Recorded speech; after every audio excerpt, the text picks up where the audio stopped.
Salve Bapak Ibu, saudara-saudaraku yang terkasih dalam Tuhan, dimanapun juga kalian berada, apa kabar? Aku bernama Stella Wijaya, kali ini akan membawakan renungan singkat berjudul Sugesti Diri. Pernahkah kita ingat tentang ayat yang berbunyi demikian? Pencobaan-pencobaan yang kamu alami adalah pencobaan biasa yang tidak melebihi kekuatan manusia. Pada waktu kamu dicobai, Allah akan memberikan kepadamu jalan keluar sehingga kamu dapat menanggungnya.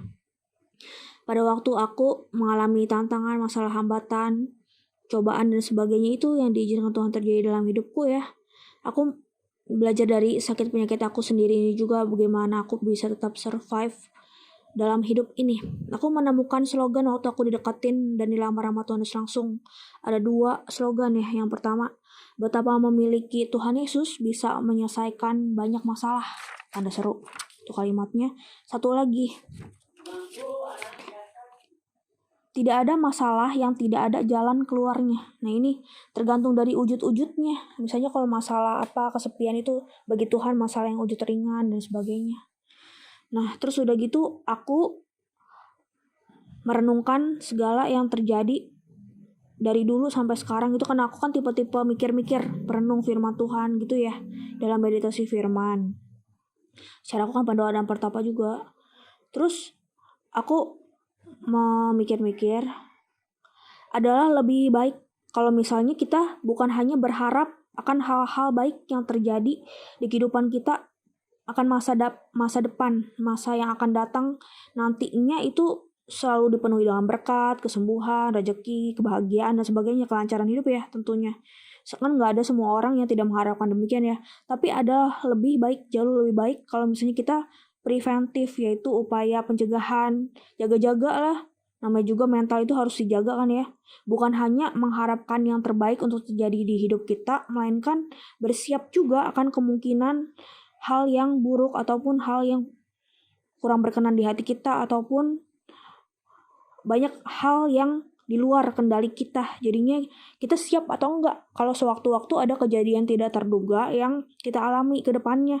Kan kita tidak mengharapkan demikian, misalnya ada kehilangan orang yang kita kasihi, ataupun kehilangan pekerjaan, atau misalnya putus pacaran atau broken heart, atau misalnya perceraian, atau misalnya ditipu orang, di bisnis tidak lancar, pengkhianatan teman, dan sebagainya deh. Konflik yang sekitar kita itu yang kita tidak harapkan. Lalu aku mikir-mikir lagi, ini dari aku pribadi ya, aku menemukan berapa nomor nih, ada banyak juga nih. 33 kata-kata sugesti diri. Kan tadinya kan aku kan mikir apakah berdoa cukup, atau misalnya menulis renungan atau mikir meditasi firman aja cukup. Sebenarnya meditasi firman pun perlu dilengkapi dengan hal-hal lainnya. Bukan berarti tidak cukup gimana, tapi hal ini sangat amat bagus secara kayak nutrisi ke otak gitu ya. Jadinya nggak harus mengandalkan firman. Firman itu bisa diandalkan, tapi bisa memakai kata-kata positif yang lain karangan kita sendiri untuk menjaga tetap mentalitas kita tetap stabil, perasaan terlindungi, mood kita juga jadi baik sehari-harinya.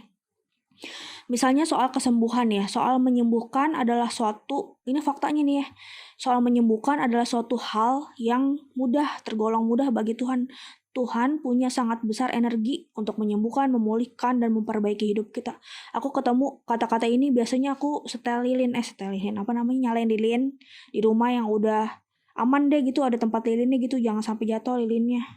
Terus dilihat di cahaya lilin itu sekali-sekali. Kalau aku sih pakai kacamata, ini bukan minta di endorse ya. Beli di Mangga 2 Square itu lagi bikin Blu-ray itu yang buat anti sinar matahari, anti sinar komputer itu. Nih ya, yang kata-kata yang pertama yang bisa diresapin masing-masing ya, karena ini kan renungannya singkat. Yang pertama, aku sangat menikmati hari-hariku saat ini. Ini power kata-kata positifnya ini kalau diresapin bener-bener, rasa kesel, rasa negatif-negatifnya bisa hilang. Yang kedua, aku pasti disembuhkan Tuhan. 3, aku pasti bisa sembuh. 4, aku punya masa depan yang baik. 5, Tuhan Yesus sangat mengasihi aku. Kurang apa lagi, udah punya Tuhan Yesus ya. 6, aku suka masak. Ini sebutin passion-passionnya, beberapa juga bisa.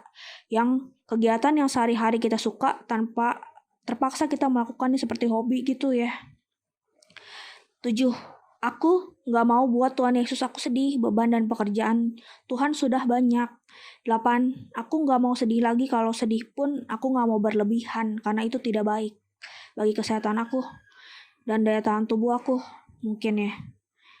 9. Aku sangat optimis menghadapi hari-hari aku. 10. Aku mau berkarya lagi buat Tuhan, kan aku sukanya nulis skrip, nulis naskah drama, bukan cerpen sih, maksudnya kayak renungan-renungan singkat dan sebagainya yang olah tulisan-tulisan fiksi gitu dan non fiksi juga ya, terinspirasi dari pengalaman rohani aku. 11. Aku punya tujuan hidup. 12. Aku mau sehat. 13. Aku kuat, tidak mudah tergoncangkan oleh apapun juga. Seperti Tuhan Yesus, gunung batu tidak akan tergoyahkan. Nah, maksudnya bukan kita seperti gitu, maksudnya mengandalkan Tuhan, meneladani ya, bukan mau seperti Tuhan ya. 14.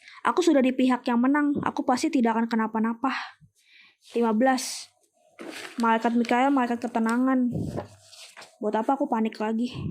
16. Aku stabil. 17. Aku damai sejahtera, kaya akan rahmat. 18. Aku pantang menyerah. 19. Aku selalu penuh harapan. 20. Banyak visi misi keren dari Tuhan yang masih mau aku raih. 21. Banyak cita-cita yang masih aku mau capai. 22. Aku mau berjuang agar hidupku maksimal. 23. Aku harus bisa tetap survive dalam hidup ini. 24. Aku punya Tuhan yang sanggup memberiku kekuatan. 25. Aku sangat dikasihi Tuhan. 26. Aku pasti bisa melewati saat-saat sulit ini. 27. Banyak pendukung aku, pasukan rohku segala makhluk, backingan segala pihak, aku tidak boleh lemah sedikit pun. 28. Aku mencintai kehidupan ini apa adanya, aku mau. 29. Aku mau jadi berkat bagi orang lain. 30. Aku mau pelayanan jadi pendoa atau konselor. Itu cita-cita aku. Aku diciptakan sebagai malaikat pelindung atau pendoa yang baik. 31. Aku mau menolong orang lain. Itu ambisi yang terbesar aku. 32. Aku pasti bisa bertahan hidup bersama Tuhan Yesus, menang dalam segala perkara. 33. Oleh kuasa Tuhan Yesus aku sudah sembuh. Hal ini sepertinya simple ya, tapi di seharian aku dan sebagainya itu apa gimana, kan sumber pikiran itu kan, sumber kekuatan itu salah satunya dari pikiran, bukan hanya dari makanan. Misalnya kan kita bisa menghibur diri kalau di saat-saat susah atau sedih atau lagi berduka atau kenapa gitu, kena masalah, nyemil makan atau bisa jalan-jalan dan nonton. Tapi segala sesuatunya itu gak bisa menyelesaikan mungkin ya sepenuhnya sampai ke akarnya, sampai ke dalam lubuk hati kita yang paling dalam. Dan sehari-harinya ini aku menjalani ini ya, ternyata ini penting sekali untuk kata-kata positif itu seperti kayak input data ke otak nih. Ini kayak begini. Jadi kalau misalnya kita sehari-hari gak punya tujuan hidup, ketempa masalah, kita gak mengerti makna kehidupan ini sebenarnya kenapa, ketempa masalah ini itu apa kenapa gitu ya, kok jadi kayaknya bingung, kehilangan arah atau kayak gimana, padahal tadinya udah tahu, udah ngerti, jadi agak-agak gampang karena ketempa begini begitu yang tidak kita kehendaki ya. Nah, kalau ini penguatan kata-kata positif ini harus rutin dilakukan. Ini percaya ada power, kekuatan di balik kata-kata, karena kan manusia itu sebenarnya ciptaan Tuhan, merupakan gambar dan citra diri dari Tuhan juga. Walaupun gimana, tapi ada kuasa di balik kata-kata kita, walaupun bukan kata-kata firman, walaupun tidak mengutip atau mengklaim ayat.